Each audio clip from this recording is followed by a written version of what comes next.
خبربین کے تمام دیکھنے والوں کو السلام علیکم ورحمۃ اللہ۔ اس وقت ہم عمرہ زائرین کے لیے ایک بہت ہی اہم خبر کے ساتھ حاضر ہیں۔ سعودی عرب کی وزارت حج و عمرہ کا کہنا ہے کہ موسم سرما کا آغاز ہو چکا ہے، ایسے میں عمرہ زائرین اپنی صحت کا بہت زیادہ خیال رکھیں تاکہ بہتر طریقے سے زیادہ اپنا وقت عبادت میں گزار سکیں۔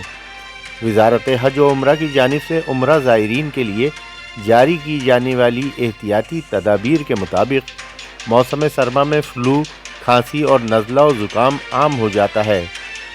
مذکورہ موسمی بیماریوں سے محفوظ رہنے کے لیے عمرہ زائرین کو چاہیے کہ وہ چند احتیاطی تدابیر پر عمل کریں، جن میں سب سے اہم ہاتھوں اور جسم کی صفائی ہے۔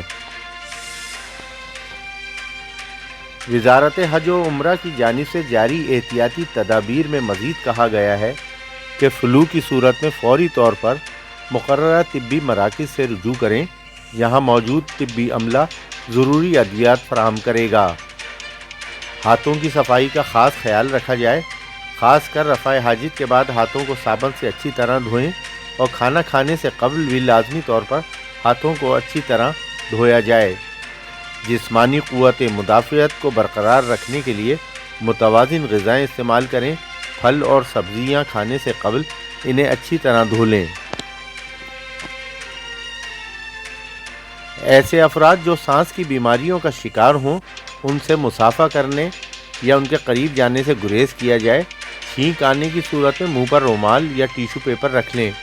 عمرے کے سفر پر روانہ ہونے سے قبل اس بات کی یقین دہانی بہت ضروری ہے کہ آپ نے فلو سے بچاؤ کی ویکسین لگوا لی ہے۔